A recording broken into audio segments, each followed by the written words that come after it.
ആദ്യം ഇറാന്റെ പുതിയ വെല്ലുവിളി അമേരിക്കയുമായി ബന്ധപ്പെട്ട് അതിലേക്ക് തന്നെ പോകാം. അതായത് ഹോർമുസ് കടലിടുക്ക് ഇറാന്റെ നിയന്ത്രണത്തിലും നടത്തിപ്പിലുമാണ് എന്ന് അസന്നിഗ്ധമായി വ്യക്തമാക്കുകയാണ് ഇറാൻ.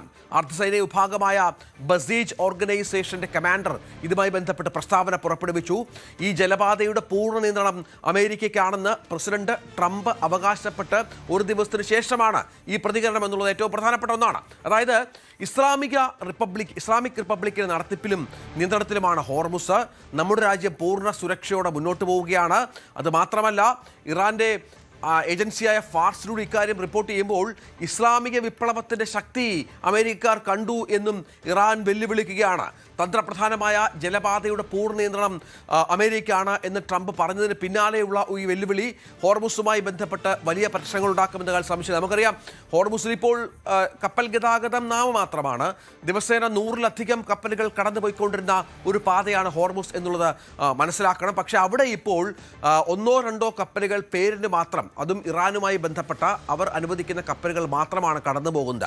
അമേരിക്ക എത്ര വലിയ വെല്ലുവിളി നടത്തിയിട്ടും ഈ സാഹചര്യത്തിൽ മാറ്റമുണ്ടാക്കാൻ സാധിക്കുന്നില്ല എന്നുള്ളത് ഏറ്റവും പ്രധാനപ്പെട്ട പ്രത്യേകതയാണ്.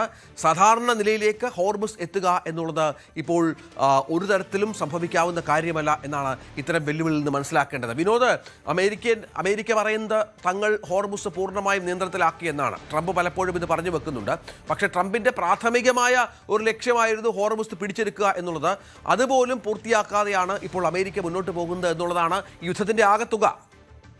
രഞ്ജിത്ത്, ബസീജ് ഓർഗനൈസേഷൻ്റെ കമാൻഡറാണ് ഇപ്പോൾ പുതിയ പ്രഖ്യാപനം നടത്തിയിരിക്കുന്നത്, ഹുസൈൻ തായബ്. അദ്ദേഹം പറയുന്നത് ട്രംപിൻ്റെ പ്രഖ്യാപനം കളവാണ്. അതായത് ട്രംപ് കഴിഞ്ഞ ദിവസം പറഞ്ഞത് ഹോർമൂസിൻ്റെ പൂർണ്ണമായ നിയന്ത്രണം അമേരിക്ക ഏറ്റെടുത്തു കഴിഞ്ഞു, ഇനി കപ്പലുകൾക്ക് സുഗമമായി സഞ്ചരിക്കാം, അതിനുള്ള ദിവസങ്ങൾ വരികയാണ്, അല്ലാഹുവിന് നന്ദി, ഗുണ്ടാരാജ്യം, അത് ഇറാനെ വിശേഷിപ്പിച്ചതാണ്, ഗുണ്ടാരാജ്യം ഇനിയില്ല. ഇങ്ങനെയായിരുന്നു ട്രൂത്ത് സോഷ്യലിൽ ട്രംപിൻ്റെ ഒരു അവകാശവാദവും പ്രഖ്യാപനവും ഒക്കെ. പക്ഷേ അത് പൂർണ്ണമായും തള്ളിക്കൊണ്ടാണ് ഇറാനിലെ അർദ്ധസൈനിക വിഭാഗം ഇപ്പോൾ രംഗത്തെത്തിയിരിക്കുന്നത്. IRGCയുടെ വിശദീകരണവും ഇക്കാര്യത്തിൽ ഉണ്ടായിട്ടുണ്ട്. ഒരു തരത്തിലും ട്രംപ് പറയുന്നത് ശരിയല്ല. തങ്ങളുടെ നിയന്ത്രണത്തിൽ തന്നെയാണ് ഹോർമുസ് ഇപ്പോഴുമുള്ളത്. അവിടെ കപ്പലുകളൊന്നും സഞ്ചരിക്കുന്നില്ല. അങ്ങനെ സഞ്ചരിക്കണമെങ്കിൽ തങ്ങളുടെ വ്യവസ്ഥകൾ US അംഗീകരിക്കണം. എങ്കിൽ മാത്രമേ ഹോർമുസിലൂടെ ഇനി സാധാരണ നിലയിൽ കപ്പലുകൾ സഞ്ചരിക്കൂ എന്ന വലിയ വെല്ലുവിളി ഇറാൻ ഉയർത്തുകയാണ്.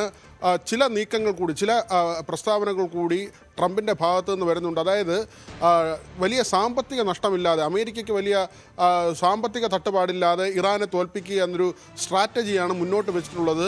അതിൽ വിജയിക്കുന്നു എന്ന ഒരു ആത്മവിശ്വാസം ട്രംപ് പ്രകടിപ്പിക്കുന്നുണ്ട്. അതായത് ഇപ്പോൾ ഏർപ്പെടുത്തിയിട്ടുള്ള ഈ നാവിക ഉപരോധം, അതിന് പുറമെയാണ് സാമ്പത്തിക ഉപരോധം. ഏറ്റവും ഒടുവിൽ യൂറോപ്യൻ യൂണിയനിലടക്കം ഇറാനുള്ള ആസ്തികളിൽ $23 ബില്യൺ ആസ്തികളാണ് ഏറ്റവും ഒടുവിലായി മരവിപ്പിച്ചത്. ഇങ്ങനെ പല രാജ്യങ്ങളിലായുള്ള ഇറാൻ്റെ ആസ്തികൾ മരവിപ്പിക്കുന്നു. അവിടെ പണപ്പെരുപ്പം നമ്മൾ നേരത്തെയൊക്കെ റിപ്പോർട്ട് ചെയ്തിട്ടുള്ളതാണ്, 87% എന്ന നിലയിലേക്ക് എത്തുന്നു.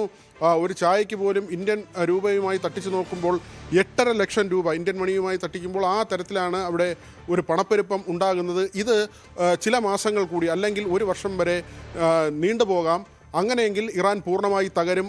അമേരിക്കയ്ക്ക് വലിയ സാമ്പത്തിക നഷ്ടമില്ലാതെ ദീർഘകാലാടിസ്ഥാനത്തിൽ ഇറാനെ സാമ്പത്തികമായി ഞെരുക്കി ഇല്ലാതാക്കുക എന്നൊരു തന്ത്രം, അതാണ് ഇപ്പോൾ ഡൊണാൾഡ് ട്രംപ് പയറ്റുന്നത്. പക്ഷേ അപ്പോഴും ചില പ്രശ്നങ്ങൾ അവശേഷിക്കുന്നുണ്ട്. നമ്മൾ കഴിഞ്ഞ ദിവസം റിപ്പോർട്ട് ചെയ്ത വാർത്തയാണ്, ഈ എബ്രഹാം ലിങ്കൺ പടക്കപ്പലിൽ ഈ സൈനികർ പരസ്പരം ആക്രമിക്കുകയും കൊലപ്പെടുത്തുകയും ചെയ്തു എന്ന തരത്തിൽ ഇറാൻ മാധ്യമം റിപ്പോർട്ട് ചെയ്ത, തസ്ലിം ന്യൂസ് റിപ്പോർട്ട് ചെയ്ത വാർത്തയെക്കുറിച്ച്. ഇപ്പോൾ ഇതാ പീറ്റ് ഹെക്സത്ത്, അദ്ദേഹം പ്രതിരോധ സെക്രട്ടറിയാണ് അമേരിക്കയുടെ, അദ്ദേഹത്തിൻ്റെ ഒരു സ്റ്റേറ്റ്മെൻറ്റ് വന്നിരിക്കുന്നു, കപ്പലുകളെ മാറ്റി മാറ്റി വിന്യസിക്കുമെന്ന്. അതായത് ചില സൂചനകൾ വരുന്നത് ഈ യുദ്ധം നീണ്ടുപോകുന്നതിൽ സൈനികർക്കിടയിൽ അമർഷമുണ്ട്. പ്രത്യേകിച്ച് ഈ സൈനികർ തന്നെ പരസ്പരം പോരടിക്കുന്ന നിലയിലേക്കും കൊലപ്പെടുത്തുന്ന നിലയിലേക്കും ആക്രമിക്കുന്ന നിലയിലേക്കുമൊക്കെ പോകുന്നവർക്ക് മാനസികമായ ബുദ്ധിമുട്ടുകൾ അനുഭവപ്പെടുന്നുണ്ട്. കടലിൽ തുടരുന്നത് കൊണ്ട് തന്നെ അവർ അസ്വസ്ഥരാണ്. അവരുടെ കുടുംബാംഗങ്ങൾ നേരത്തെ സാന്റിയാഗോയിൽ നടന്ന സൈനികരുടെ യോഗത്തിലെത്തുകയും ഈ 9 മാസമായി സൈനികർ കടലിൽ തുടരുന്നതിൻ്റെ ബുദ്ധിമുട്ട് പറയുകയും ചെയ്തിരുന്നു. ഇപ്പോഴിതാ പുതിയൊരു നീക്കം നടക്കുന്നു. മനസ്സിലാക്കുന്നത് ജെറാർഡ് ഫോർഡ് ഇപ്പോൾ അമേരിക്കൻ തീരത്താണുള്ളത്. ആ പടക്കപ്പൽ, ഏറ്റവും വലിയ പടക്കപ്പലാണ് അമേരിക്കയുടേത്. അത് ഒരുപക്ഷെ ഹോർമൂസിലേക്ക് വരും. അതേസമയം എബ്രഹാം ലിങ്കനെ മടക്കി അയക്കും എന്ന തരത്തിലുള്ള ചില വാർത്തകൾ, സൂചനകൾ വരുന്നുണ്ട്. പീറ്റ് ഹെഗ്സത്തിൻ്റെ വാക്കുകൾ പരിശോധിക്കുമ്പോൾ നമുക്ക് അങ്ങനെയാണ് മനസ്സിലാകുന്നത്. ഈ യുദ്ധം കൊണ്ടുപോകുമ്പോൾ അമേരിക്കയ്ക്ക് അങ്ങനെയുള്ള ചില ബുദ്ധിമുട്ടുകൾ കൂടിയുണ്ട്. മാത്രമല്ല രഞ്ജിത്ത്, ഇപ്പോൾ ഏറ്റവും പുതിയൊരു നീക്കം ഇന്നലെ ഉണ്ടായത് അമേരിക്കയിലുള്ള ഇറക്കുമതി, അതായത് യുദ്ധോപകരണങ്ങളുടെ ഇറക്കുമതി തീരുവ ട്രംപ് വർദ്ധിപ്പിച്ചിരിക്കുന്നു. യൂറോപ്യൻ യൂണിയൻ, ജപ്പാൻ, ഉത്തര കൊറിയ തുടങ്ങിയ രാജ്യങ്ങളിൽ നിന്നുള്ള ഈ യന്ത്രഭാഗങ്ങളുണ്ട്, അല്ലെങ്കിൽ ഈ ആയുധങ്ങൾ നിർമ്മിക്കുന്നതിനാവശ്യമായ വസ്തുക്കളുണ്ട്. ഇതിൻ്റെയൊക്കെ ഇറക്കുമതി തീരുവ ഇപ്പോൾ 15% വർദ്ധിപ്പിക്കാൻ ട്രംപ് തീരുമാനിച്ചിരിക്കുന്നു. ചെറിയ ഡ്രോണുകൾക്ക് ഏതാണ്ട് 25% വരെയും വലിയ ഡ്രോണുകൾക്ക് 50% മുകളിലേക്കുമൊക്കെ തന്നെയാണ് ഇപ്പോൾ പുതിയതായി തീരുവ പ്രഖ്യാപിച്ചിട്ടുള്ളത്. ഇതിൽ നിന്ന് നമുക്ക് മനസ്സിലാക്കാൻ കഴിയുന്നത് ഈ ആയുധ ഇടപാടുമായി ബന്ധപ്പെട്ടും വലിയ സാമ്പത്തിക കടക്കണിയിലേക്ക്, അല്ലെങ്കിൽ അങ്ങനെ ഒരു ബാധ്യതയിലേക്ക് അമേരിക്ക ചെന്ന് വീഴുമെന്നുള്ള മുന്നറിയിപ്പുകളുണ്ട്. പ്രത്യേകിച്ച് $70 ബില്യൺ ആവശ്യം, അത് യുദ്ധാവശ്യത്തിന് വേണ്ടി അങ്ങനെ ഒരു ഫണ്ട് ഗവൺമെൻറ് ആവശ്യപ്പെട്ടു, അവിടെ സർക്കാർ ആവശ്യപ്പെടുമ്പോൾ അത് US കോൺഗ്രസ് തള്ളിക്കളഞ്ഞു. അങ്ങനെ തരാൻ കഴിയില്ല, അങ്ങനെ ഈ പണം അങ്ങനെ മുടക്കാൻ കഴിയില്ല എന്നൊരു വാദമുയരുകയും ഈ ആവശ്യം തള്ളിക്കളയുകയും ചെയ്തു. ഭരണകൂടത്തിൻ്റെ ആവശ്യം തള്ളിക്കളയുകയും ചെയ്തു. അങ്ങനെ പലപ്പോഴും ട്രംപിന് രാജ്യത്തിനുള്ളിൽ നിന്ന് തന്നെ ഇങ്ങനെയുള്ള പ്രശ്നങ്ങൾ നേരിടുന്നതാണ്. ഏതായാലും അമേരിക്ക ഇത്തരത്തിൽ പ്രതിസന്ധികൾ നേരിടുമ്പോഴാണ് ഇറാന്റെ തുടർച്ചയായുള്ള വെല്ലുവിളികൾ ഉണ്ടാകുന്നത് എന്ന് പ്രധാനപ്പെട്ട ഒന്നാണ്. യുദ്ധം ആരംഭിച്ചപ്പോൾ നമ്മളൊക്കെ വിചാരിച്ചത് വളരെ വേഗം ഇറാനെ അമേരിക്ക തകർത്ത് കളയുമെന്നായിരുന്നു. പക്ഷേ ഇപ്പോൾ വല്ലാത്ത ഒരു ഊരാക്കുടുക്കിലേക്ക് അമേരിക്ക പെട്ടിരിക്കുന്നു എന്നാണ് മനസ്സിലാക്കുന്നത്. കൂടുതൽ വാർത്തകൾക്ക് news 18 Keralam YouTube channel subscribe ചെയ്യുക.